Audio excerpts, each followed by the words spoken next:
오늘 이 저녁에 은혜 받고자 하는 말씀의 제목은 슬퍼한다고 해결된 문제가 아닙니다 라고 하는 제목입니다. 저는 지금 입맛이 변했습니다만 제 어릴 적 기억을 되돌아보면 너무나 싫었던 이 콩밥의 기억이 있습니다. 그것은 이 비가 여러 날 오기 시작하는 여름날이면 그때부터 밥상 위에는 꼭 콩밥이 올라왔던 기억입니다. 물론 비가 여러 날 오는 것이 장마라고 하는 것을 사실 그때 인식하기도 전이었습니다. 따라서 비가 여러 날 오는 그때가 되면 이 비 때문에 밖에 나가 놀 수도 없고, 게다가 밥에는 저처럼 보기에도 흉측한 이상한 색깔의 콩들이 들어가 있어서 아주 괴로운 그런 시간들을 보냈습니다. 그래도 이 고난 속에 한 가지 희망은 비가 그치면 머지않아 여름 방학을 한다는 것이었고, 이 방학과 더불어 교회에서는 여름 성경학교를 한다라고 하는 것이었습니다. 방학을 하게 되면 무엇보다 그냥 학교 가지 않는 그것만으로도 그냥 좋았습니다. 이렇게 좋은 기분 속에 이번에는 여름 성경학교가 시작이 되어지면 그때 교회 가면 매 시간마다 간식이 나왔고, 새 찬양과 새 율동을 새 선생님과 함께 할 수 있어서 정말 좋았습니다. 그리고 이때 배운 찬양은 다음 해에 성경학교가 열 때까지 1년 내내 그렇게 불렀던 기억입니다. 이 여름 성경학교 기간에는 매번 보았던 인물이 아닌 전혀 새로운 인물들이 우리들 주변에 가끔씩 보이기 시작했습니다. 중요한 사실은 새로운 인물이 보이면 꼭 간식 하나가 더 늘어났다라고 하는 사실입니다. 그래서 새로운 사람이 많이 보이면 보일수록 우리들의 행복 지수는 그와 더불어 높아졌습니다. 게다가 여름 성경학교와 더불어서 이번에는 교회 한켠에 커다란 솥이 걸리는 것도 목격을 했습니다. 그 솥에는 점심때가 되면 이 활활 타오르는 장작의 불꽃과 함께 국수가 삶겨지고 있었습니다. 이 국수 또한 바로 우리가 먹을 것들이었습니다. 여하간 여름 성경학교는 마을 잔치가 그랬던 것처럼 먹는 것으로 시작해서 먹는 것으로 끝나는 그러한 기억이었습니다. 제 기억을 되돌아보면 예전에 열렸던 이 여름 성경학교는 어느 한 부서만의 행사가 아니었습니다. 어쩌면 전 교회, 전 교인, 심지어 외지에 나가 있는 옛 교인들까지도 와서 가르치고 먹이는 데 있어서 힘을 보태는 그러한 아주 크나큰 행사였습니다. 그야말로 온 공동체가 다음 세대의 신앙 교육을 책임지는 참으로 그러한 자리였습니다. 오늘부터 우리 교회에도 혹시 어떤 일이 지금 벌어지고 있는지 아십니까? 오늘 특송했던 이 초등부 그리고 유년부 여름 성경학교가 지금 열리고 있습니다. 혹 유초등부 이 성경학교 하는 데에 한 번이라도 갔다 오신 분 혹시 이 자리에 계시는지요? 어떻게 교육을 하고 있는지, 간식은 부족한 게 없는지, 아니면 일손이 부족한 곳은 없는지, 나와는 상관없는 부서라고 그렇게 외면하지는 마시고 우리 모두는 한 번쯤 주일학교 교육의 이 현장을 방문하셔서 관심을 보이는 것도 분명 필요하다. 사실 저는 그렇게 말씀을 드리고 싶습니다. 예전과 달리 요즘이야 우리가 살아가는 이 세상이 너무나 바쁘게 살아가기 때문에 사실 남의 일이라고 그렇게 표현하는 것조차도 못하지만 옆 부서의 일조차 신경 쓰는 것이 차마 쉽지 않은 그러한 시대를 살아가고 있습니다. 그렇지만 아직도 교회에 있어서 가장 큰 행사 중에 하나는 여름 성경학교이기 때문에 이 성경학교만큼은 온 성도들이 이를 위하여 정말 열심을 다하여 기도해 주는 것처럼 어쩌면 직접적으로 참여해서 도움을 주는 것도 하나의 크나큰 방편이지 않나 그렇게 생각을 해봅니다. 우리는 지금 계속해서 이 사무엘하 말씀을 보고 있고요. 특별히 우리가 보는 이 말씀들 중에 다윗과 관련되어진 이 부분들을 보고 있습니다. 오늘 우리가 보았던 말씀 속에서도 보시면 다윗이 슬퍼하고 있는 그런 모습을 발견하게 됩니다. 그런데 이 말씀을 들여다보면 아마 여러분들께서는 의문점 하나가 분명 들 것입니다. 다윗이 슬퍼하는 모습하고 여름 성경학교가 과연 무슨 상관이 있길래 이렇게 말을 꺼내는가라고 하는 것입니다. 사실 저 또한 이 사무엘서 말씀을 계속 보고 있으면서 어떤 말씀을 전해야 하는가 참 많이 고민을 했습니다. 게다가 이 사무엘하 11장 이후로부터는 여태껏 잘 나갔던 이 다윗이 그 앞길에 시험이 닥치고 이 시험이 맞서서 어쩌면 당당하게 승리하는 것을 우리들에게 보여주는 것보다 어쩌면 처참할 정도의 그렇게 패배하는 모습을 보면서 설교의 초점을 과연 어디에 맞춰야 될까 고민도 많이 했었습니다. 단순히 시험을 만나면 믿음으로 이겨야 한다고 수학 공식과도 같은 그러한 말씀을 드리기도 그렇고, 아니면 성도가 타락하게 되면 하나님의 심판이 임함으로 조심하자고 권면하기조차 쉽지 않았습니다. 오늘 이 자리에 참석한 우리 중고등부 학생들과 그리고 청년들에게 있어서는 처음에는 다윗과도 같은 그러한 삶을 본받으라라고 이렇게 이야기를 했다가 또 이제부터는 이러한 다윗을 본받지 말라라고 단순히 이분법적으로 이야기하는 것도 사실 부담이었습니다. 그러던 차에 오늘부터 있는 우리 유초등부 여름 성경을 위해 기도를 하다가 우리는 또 생각 하나가 저의 심령 가운데에 떠올랐습니다. 한 3년 전쯤의 일로 기억이 되어집니다. 그 이전만 해도 이 강남에 있는 교회들이 이 중고등부 학생들이 없어서 여름이나 겨울 수련을 하지 못한다라고 하는 그러한 이야기들만이 들려왔는데, 이제는 이 유초등부 이 성경학교마저도 열 수 없는 그런 형편이 되었다라고 하는 안타까운 소식이었습니다.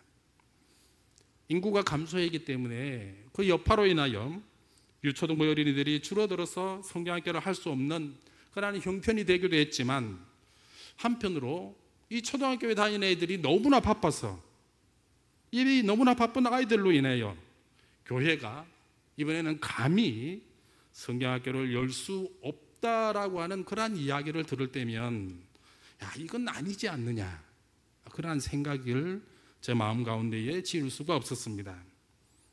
게다가 이렇게 우리 주변의 모든 일들의 모습들이 이렇게 변해가고 있는 이러한 현상들 속에서 과연 이러한 책임들이 누구에게 있느냐라고 하는 것도 사실 커다란 고민거리였습니다.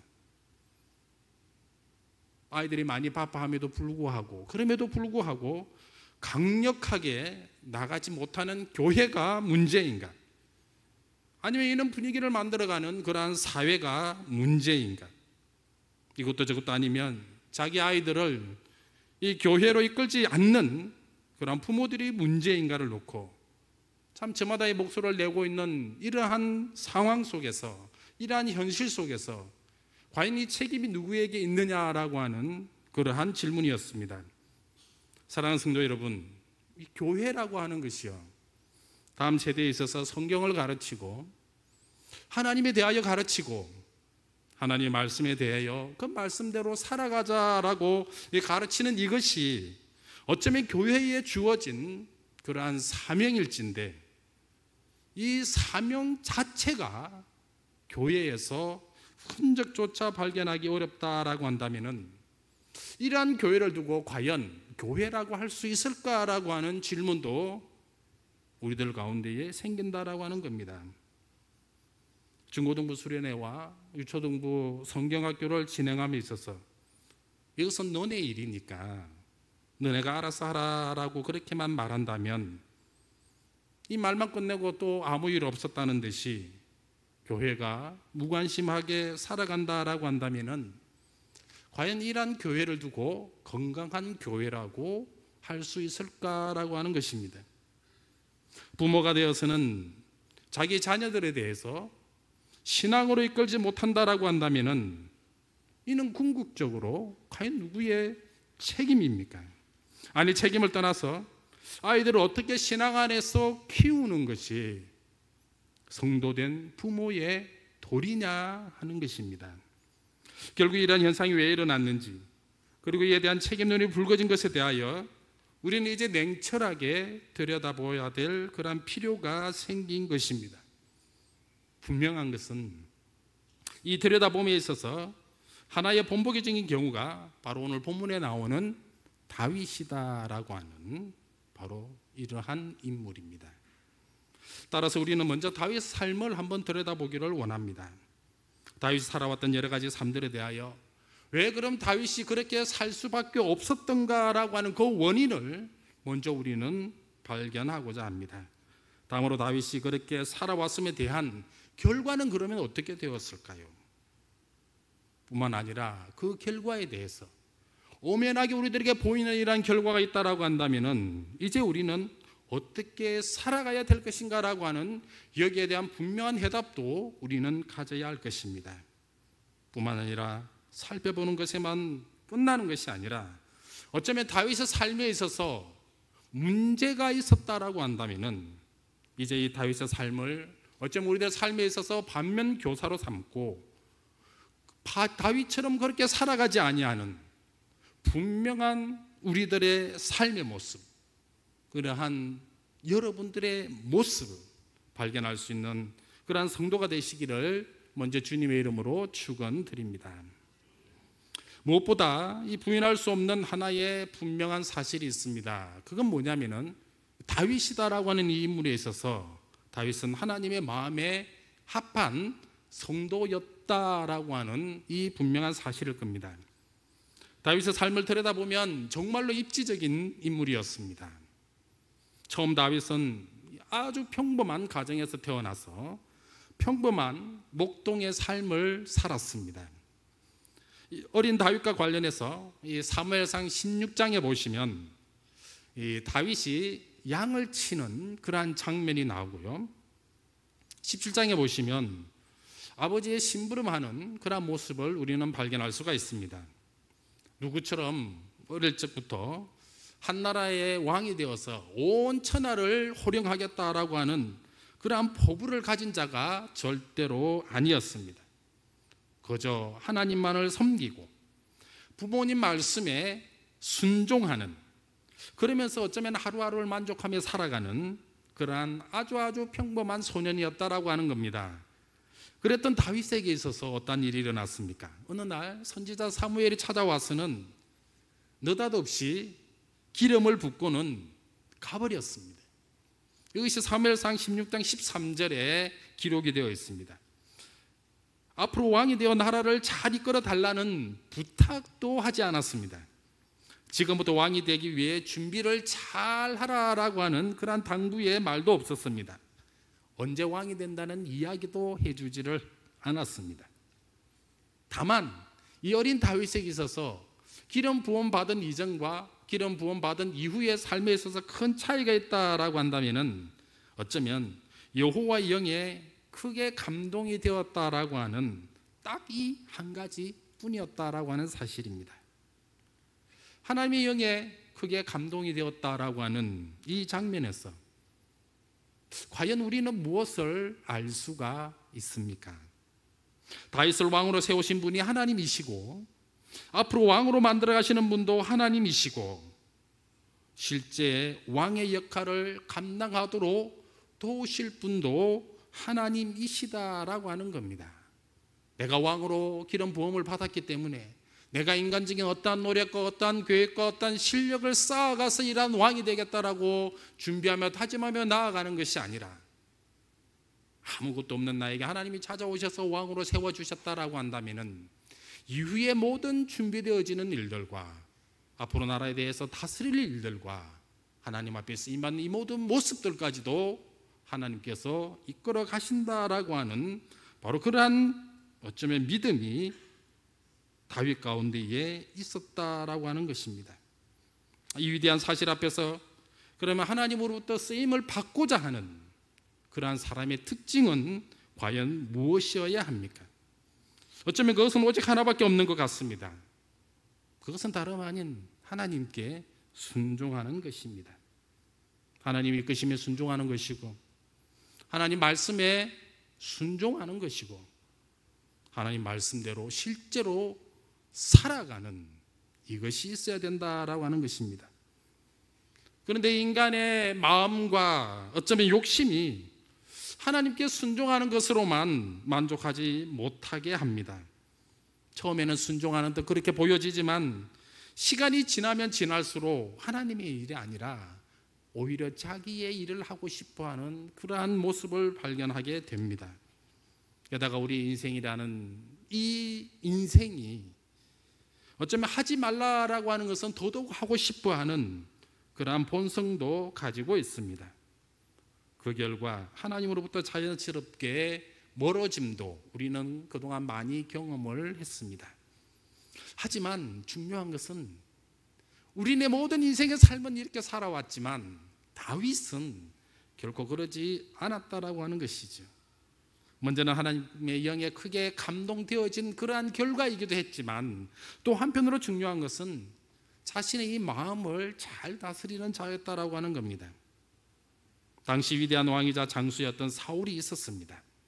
그래도 어린 다윗에게는 어쩌면 자기가 이 선지자 사무엘로부터 왕으로 기원 부름받았다라고 하는 이러한 사실을 말하고 싶어하는 마음, 참으로 그 어린 다윗에게 분명히 그 마음 한켠에 있었다라고 하는 겁니다. 현재 왕이 있는 상황에서 자기가 왕으로 세워졌다라고 하는 그런 말을 하면 어쩌면 죽을 수도 있다라고 하는 이것을 어른들은 알고 있기 때문에 쉽게 말을 하질 않겠지만 다윗은 어리더린 소년이었기 때문에 어쩌면 더더욱 자신에게 있었던 그러한 일들에 대하여 자랑하고 싶었을 것입니다. 그런데 우리가 말씀을 아무리 찾아보더라도 이 자랑하는 다윗의 모습을 보이지는 않습니다. 나이는 어렸지만 소년 다윗의 입은 그토록 무거웠다라고 하는 겁니다. 다음으로 다윗은 골리앗을 쓰러뜨린 이후로 백성들로부터 칭송을 받았지만 그때도 다윗은 겸손한 마음 그대로 무거운 입 그대로 살아갔습니다. 백성들로부터 인기가 높으면 어쩌면 인기가 높은 그때에 자기가 왕이 되었다라고 또는 나는 왕으로 기름 부음을 받았다라고 그렇게 말을 할 수도 있었겠지만 그래도 다윗은 자기 마음대로 하지 않았다라고 하는 것입니다. 사울 왕으로부터 미움을 받아 도망을 다니는 그러한 삶 속에서도 심지어 목숨이 위급한 상황과 미치광이 행세를 해야만 됐던 그러한 상황에서도 다윗은 어느 누구도 원망하지를 않았습니다. 원수를 갚을 수 있는 기회가 그 가운데 주어졌지만 이 기회를 인간적으로 사용하지도 않았습니다. 오히려 원수 사울이 죽자 엘가를 불러 자신의 안타까운 심정을 노래했습니다. 사울로부터 당한 지난 일들을 돌아보면 어쩌면 3대에 걸쳐서 원수를 갚아도 모자람이 없음에도 불구하고 다윗은 오히려 그의 죽음을 애도했습니다. 어릴 적 왕으로 기름은 부음을 받았지만 결코 서두르지 않았고요. 온 이스라엘의 왕이 된 이후에는 지난날의 그 서러움들을 정치로 풀지 않았습니다. 언제나 하나님의 뜻을 구했고 그 뜻에 순종했습니다. 정치라는 것이 자기 마음대의 기준대로 하는 것이 아니라 하나님의 뜻을 어쩌면 이 땅 가운데에 펼치는 것임을 깨달았고 몸소 실천한 왕이었습니다. 이러한 다윗의 심정, 다윗의 중심을 하나님께서 아셨으므로 다윗에게 이 이스라엘만을 통치하도록 맡겨주신 것이 아니라 주변 모든 나라들까지도 이번에는 허락하신 것도 우리는 말씀을 통하여 발견을 했습니다. 하나님 마음의 합한 성도였기에 다윗은 이 모든 복을 받고 누릴 수 있었던 것입니다. 그런데 중요한 것이 무엇인지 아십니까?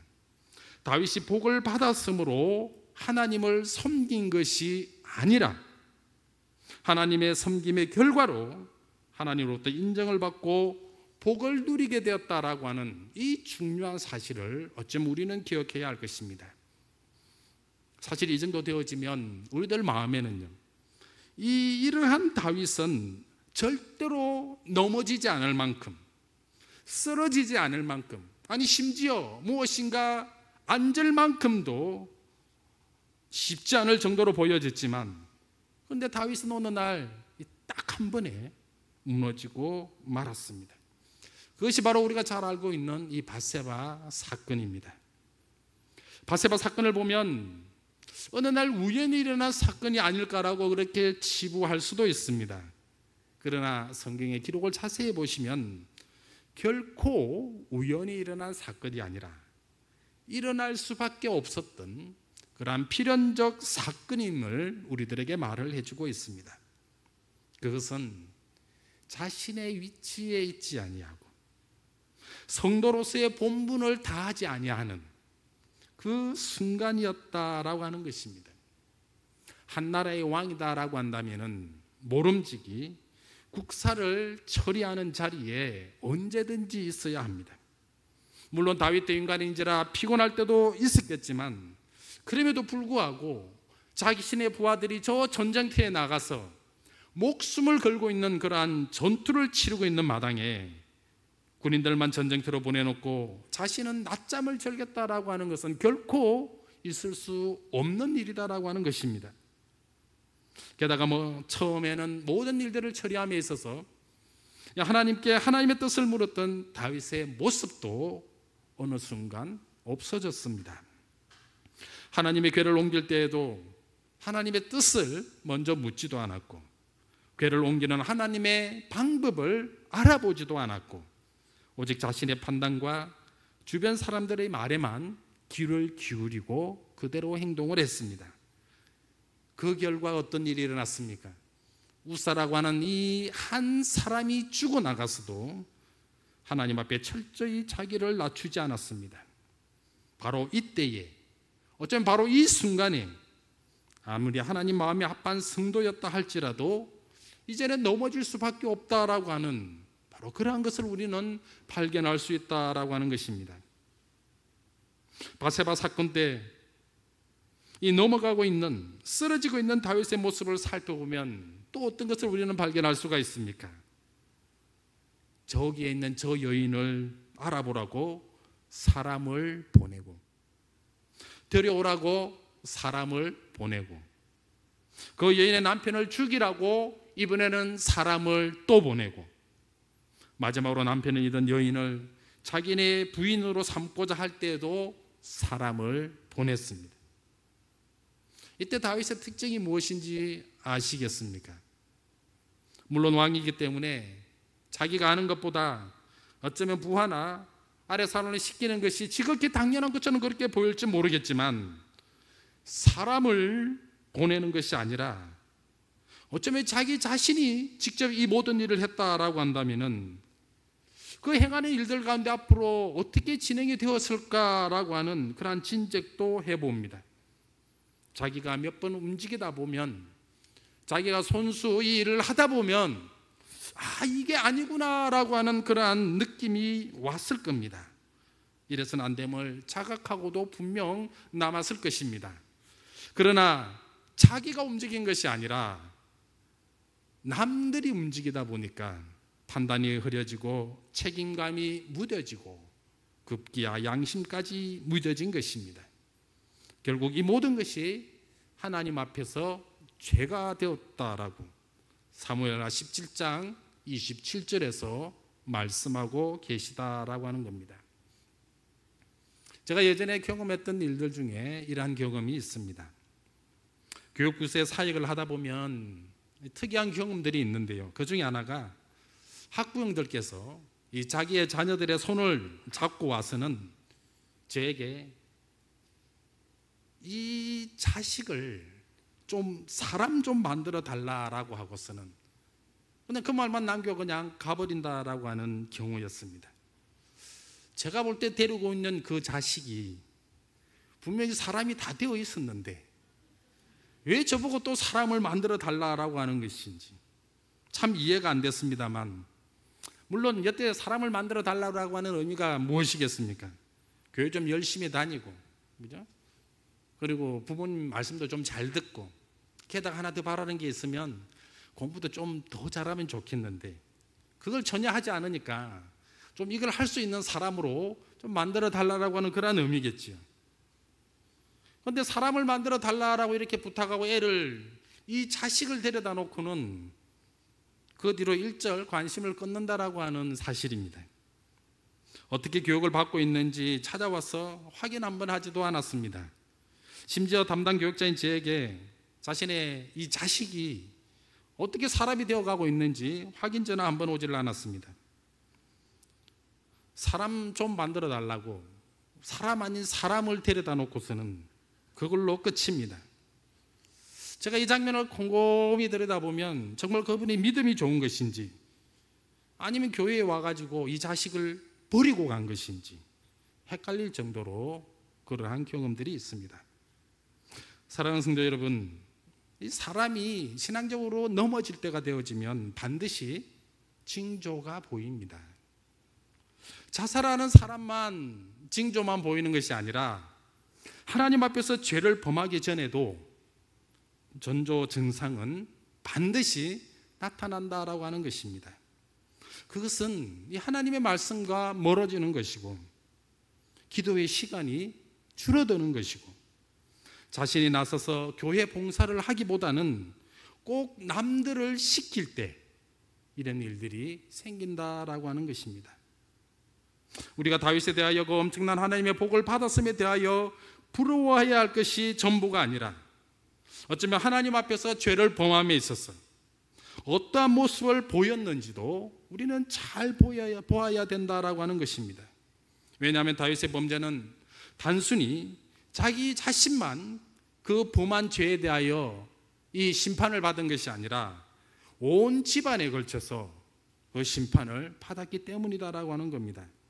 결국 다윗의 집안은 어쩌면 온 이스라엘이 망할 때까지 그 왕위는 이어갔는지 모르겠지만 그러나 그 처음 신앙이 전수되지를 못했고 하나님 마음에 합반자였다라고 하는 것이 다윗 이후로 그 누구에게도 찾아볼 수 없게 되었다라고 하는 것입니다. 그래서 이번에는 범죄한 이유, 과연 그러면 달라진 다윗의 삶의 모습은 어떤 것이 있는지도 우리는 이제 하나하나 살펴보고자 합니다. 다윗은 범죄한 이후 의와 불의를 구분하지 않았다.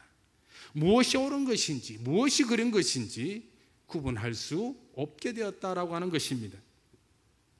바세바 사건부터 그 이후로 이 다윗에게 있어서 가장 결정적인 변화는 자기 자신의 행위에 대하여 이렇다 할 인식이 없었다라고 하는 겁니다. 심지어 이 바세바 사건도 자세히 들여다보시면 하나님의 사람이었던 이 선지자 나단이 와서 깨우쳐 주기 전까지는 그것이 죄였는지 그것이 잘못한 것이었는지도 알지를 못했을 정도입니다. 더더욱 놀라운 사실이 무엇인지 압니까? 이 일이 있고 난 이후에 다윗은 그 누구보다 자기 자식들의, 자기 자녀들의 명백한 잘못에 대하여 이렇다 할 반응까지도 보이지 않는다라고 하는 것입니다.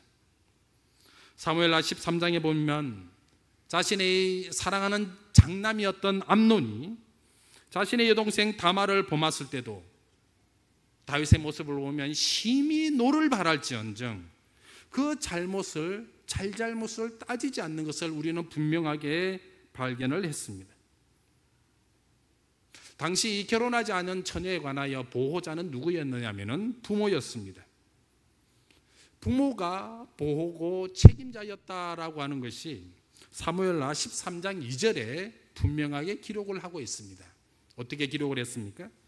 그는 처녀이므로 어찌할 수 없는 줄을 알고 그는 처녀였으므로 어찌할 수 없었다라고 하는 기록이 분명하게 나옵니다. 아버지 다윗이 이 다말의 보호자로 있으므로 아버지 다윗이 다말을 보호하고 있으므로 암논은 자기 마음대로 할 수 없었다라는 바로 그 말씀이 2절의 말씀입니다. 그런데 이 보호자의 직무를 사실 다윗은 헌신짝 그리듯이 버렸습니다. 그것이 13장 7절에 나옵니다. 다윗이 사람을 그의 집으로 보내매 다말에게 이르되 이제 너 오라버니 암논의 집으로 가서 그를 위하여 음식을 차리라. 이렇게 기록이 되어 있습니다. 저 7절의 말씀에 보면 어디서 많이 보던 표현이 나와 있지 않습니까? 사무엘하 11장에서 다윗이 사람을 보냈다라고 하는 그 보냈다라고 하는 표현이 바로 저기 7절에 나와 있습니다. 다윗은 자신의 욕심을 채우기 위해 11장에서 사람을 보냈습니다. 그런데 이 13장에서도 보면 동일하게 암논의 욕심을 채우기 위해 사람을 보내주는 장면을 우리는 발견합니다. 그 보낸 사람들 중에 누가 포함이 되어 있는지 아십니까? 바로 자신의 가장 소중한 딸이었던 다말도 포함이 되어 있었다라고 하는 겁니다. 어쩌면 이 장면을 보시면 암논도 분명 잘못이 크지만 그러나 이에 못지않게 다윗의 잘못 또한 크다라고 우리는 말을 할 수가 있을 것입니다. 그래서인지 몰라도 암논이 그 여동생을 범하는 사건이 있었음에도 불구하고 그 잘못을 지적하거나 그 잘못에 대하여 그 어떤 조치도 다윗이 취하는 것을 처하는 것을 우리들에게 보여주지 않고 있다라고 하는 겁니다. 그런데 여기서 전부가 아닙니다. 자신의 여동생을 범한 것을 알고 이번에는 다말의 오라버니였던 이 압살롬이 자신의 형이었던 암논을 살해하게 됩니다. 그런데 이 형제간의 살인 사건에 대해서 다윗 또한 그 책임에서 자유롭지 못함을 우리는 발견합니다. 13장 27절의 말씀입니다. 왕이 암논과 왕의 모든 아들을 그와 함께 그에게 보내니라. 또 여기에서도 보면 다윗이 보냈다라고 하는 바로 이 분명한 표현을 다시 한번 발견하게 됩니다. 압살롬은 자기의 여동생의 이 다말의 복수를 위하여 만 2년 동안 칼을 갈고 또 갈았습니다. 분명 이 압살롬의 마음을 다윗이 몰랐을 리가 없어. 그런데 다윗 왕은 이번에도 그 간청함을 이기지를 못하여 암논뿐만 아니라 자신의 모든 아들들을 그 압살롬에게 보냈다라고 하는 것입니다. 어쩌면 이번에도 그 아들들과 함께 같이 갔어야 하거나 아니면 최소한 보좌의 입장에서 데리고 갔어야 함에도 불구하고 그냥 보냈다라고 하는 것입니다. 그 결과 자신이 그토록 아끼고 아꼈던 장남 암논이 압살롬에 의하여 살해를 당하고 말았다라고 하는 것이죠. 그런데 더더욱 놀라운 광경은 오늘 우리가 읽었던 31절 말씀에 또 나와 있습니다. 31절 말씀에 이렇게 기록이 되어 있습니다. 왕이 곧 일어나서 자기 옷을 찢고 땅에 들어 누웠다라고 하는 표현입니다.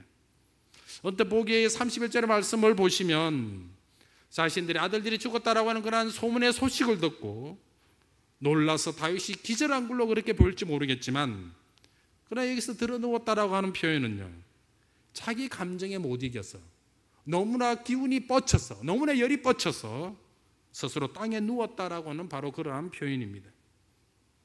그래서 슬퍼했지만 자신이 모든 아들이 다 죽어나갔음에 대하여 슬프는 했지만 정작 슬퍼한 이후에 보시면 그 어떤 행위가 보이지 않는다라고 하는 겁니다. 누가 잘못을 했는가? 누가 어떠한 일들을 했는가? 이 잘못에 대하여 다시금 이러한 일들이 일어나지 않도록 분명한 조치가 있어야 됨에도 불구하고 그러한 잘못에 대한 합당한 처벌이 결탄코 보이지 않는다라고 하는 것입니다. 사람이 죽었는데 죽은 사람이 그 앞에 있지만 정작 죽인 사람은 없어졌다라고 하는 것입니다. 이 같은 다윗의 놀라운 변화는 언제 나타났다는 것입니까? 다윗이 범죄한 이후에 나타난 특징이다라고 하는 것입니다. 그렇다라고 한다면 이번에는 그럼 왜 이러한 변화가 다윗에게 일어나게 되었는가라고 하는 그 이유도 한번 먼저 찾아보도록 하겠습니다. 여기서 세 번째 주제가 될 것인데요, 다윗의 이러한 불행들은 죄악에 대한 하나님의 심판의 결과였다라고 하는 겁니다. 하나님의 심판의 결과 때문에 이러한 일들이 다윗에게 일어나게 되었다라고 하는 바로 그런 말씀입니다. 이 세상에 일어나는 일들, 특히 성도와 관련해서 일어나는 일들에는 결코 우연이라는 것은 없습니다. 이것은 일반 사람들에게 있어서도 마찬가지다라고 하는 겁니다. 바세바 사건에 있어서 우리가 실수하기 쉬운 것, 그 중에 하나가 바로 이러한 것입니다. 그건 뭐냐면은 다윗이 낮잠을 자고 일어나 우연히 옥상을 거닐다가 우연히 목욕하는 한 여인을 보게 되었다라고 말하는 것입니다. 하지만 성경을 자세히 살펴보시면 이 우연이다라고 하는 이 말은 절대로 나타나지 않습니다.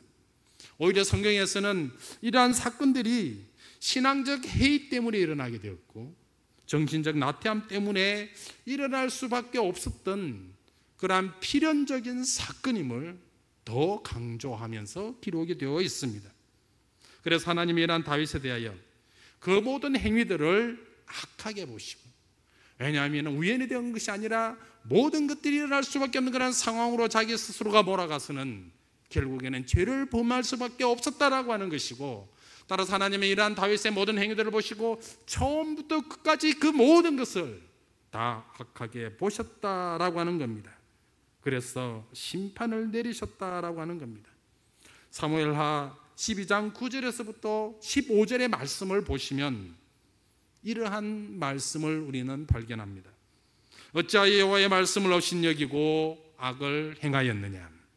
이제 칼이 너의 집에서 영원토록 떠나지 아니할 것이고 너의 집에 재앙이 임할 것이다 라고는 바로 이 말씀입니다. 따라서 13장 이후에 일어나는 그 모든 일들에 있어서는요, 이 모든 불행한 일들에 있어서는 먼저 범죄한 다윗에 대한 하나님의 심판의 결과임을 보여주고 있습니다.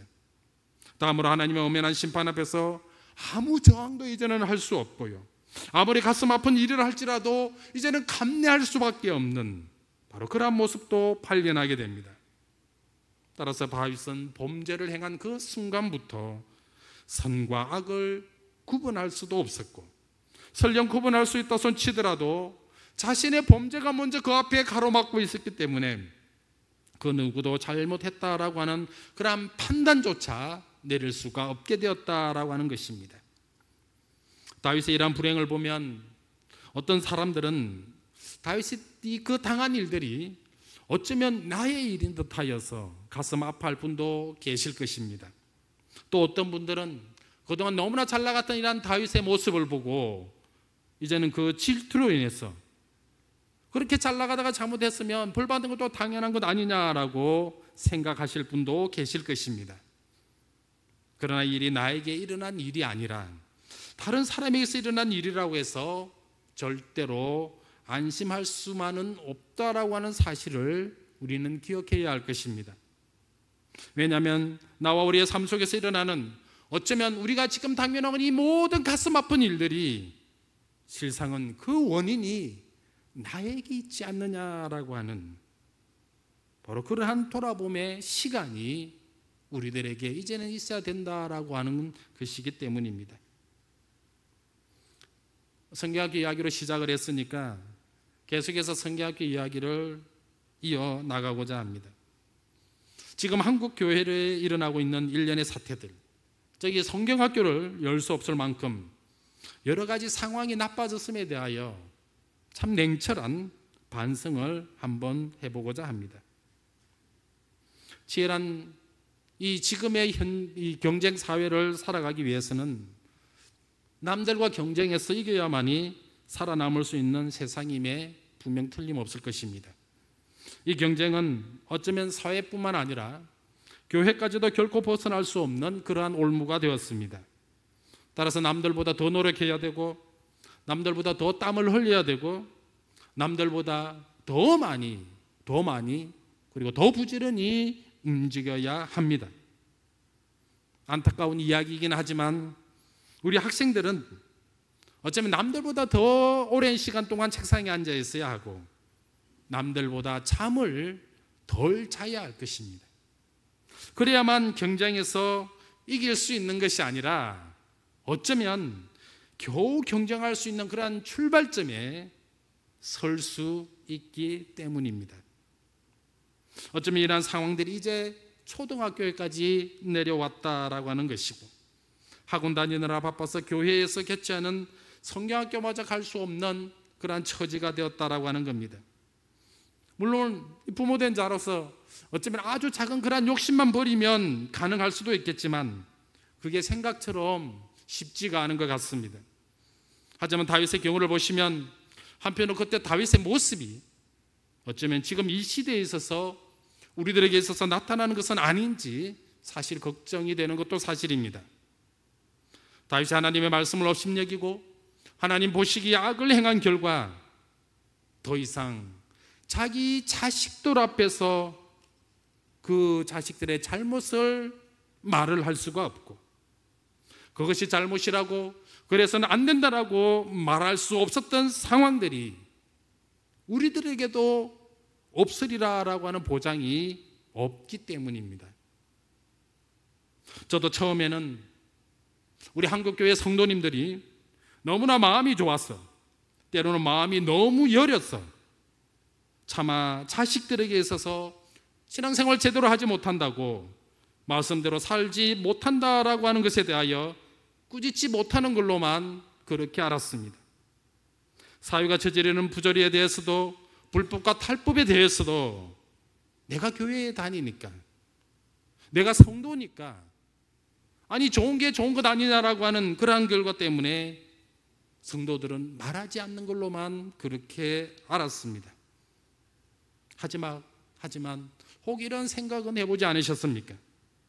나의 죄 문제로 인하여 하나님께서 심판하신 결과로, 아니면 하나님께서 더 이상 이제는 나를 들어 쓰시지 않는 바로 그러한 이유로 인하여 나의 입술과 나의 행동에서 그 어떤 불의에 대하여, 그 어떤 죄악들에 대하여 아무것도 하지 않으시도록 하는, 오히려 막고 계시는 그러한 하나님을 발견하시지 않느냐라고 하는 것입니다.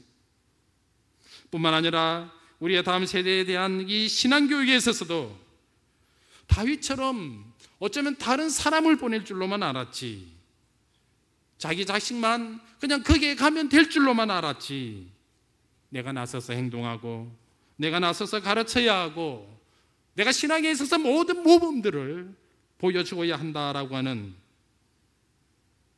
그러한 우리들의 책무에 대해서 혹이라도 꿈에라도 조차 생각하지 않으시면서 신앙생활을 하고 계시지는 않느냐라고 하는 것입니다.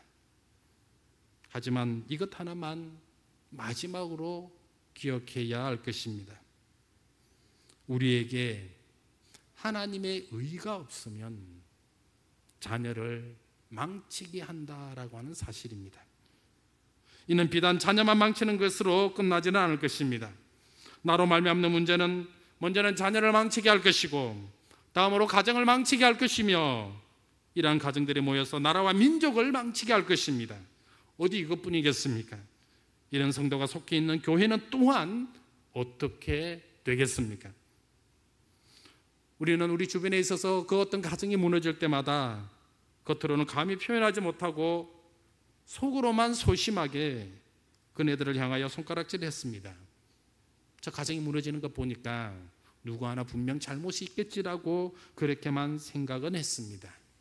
아니 어쩌면 무너지고 있는 모습에도 불구하고 그냥 별일 아니다라고 그렇게 지나왔을 수도 있었을 것입니다. 하지만 오늘 다윗의 이야기는 이런 우리들을 하여금 그동안 우리가 너무나 안일하게 살아오지는 않았는지, 너무나 자유롭게 신앙생활 해오지는 않았는지 뒤돌아보며 반성하게 한다라고 하는 것입니다. 믿음이 어려서, 또는 우리의 마음이 너무나 소심해서 그런 줄로만 알았지, 실상은 그것이 하나님의 심판이었다라고 하는 것도 분명히 우리는 이제 깨닫게 되었다라고 하는 것입니다. 사랑하는 성도 여러분, 오늘 다윗은 자신이 그토록 사랑했던 이 장남이 자기 동생에 의하여 죽임을 당했어도 그 잘못했다라고 하는 이 말 한마디를 부모된 자로서 그 어느 누구에도 하지 못했습니다.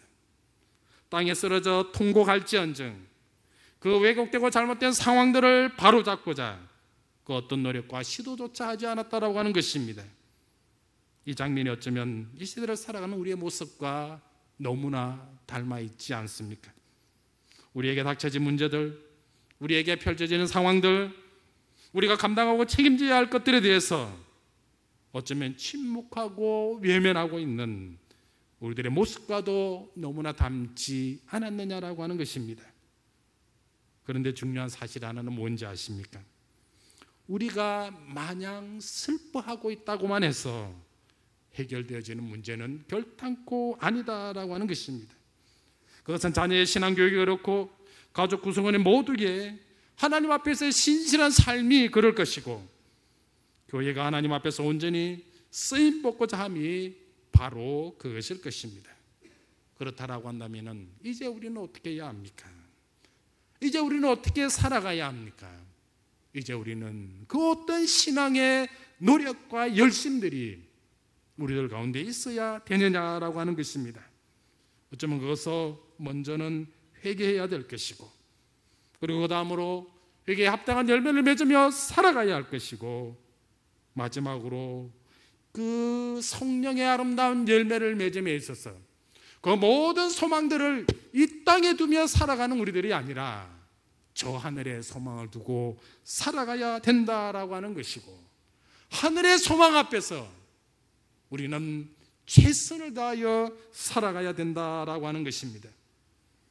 어쩌면 오늘 이 밤 각자의 모든 기도의 제목들 가지고 하나님 앞에 나오셨는 줄 압니다. 따라서 그 기도의 제목들 우리가 이후로 남은 기도의 생활에 하나도 남김없이 다 아뢰시고 그리고 가정에 돌아가서는 최소한 서로에게 이 한마디씩은 해보았으면 좋겠습니다. 우리 모두 하나님 앞에서 한번 잘 살아보자라고 하는 바로 이 말입니다. 하나님을 진심으로 두려워하며 살아가는 우리 가족이 되어보자라고 하는 것이고 하나님의 놀라운 사랑을 한 사람 한 사람 모두가 다 골고루 누리면서 살아보자라고 하는 바로 이러한 말을 오늘 가족들 가운데 한번 나눠보면 어떻겠습니까?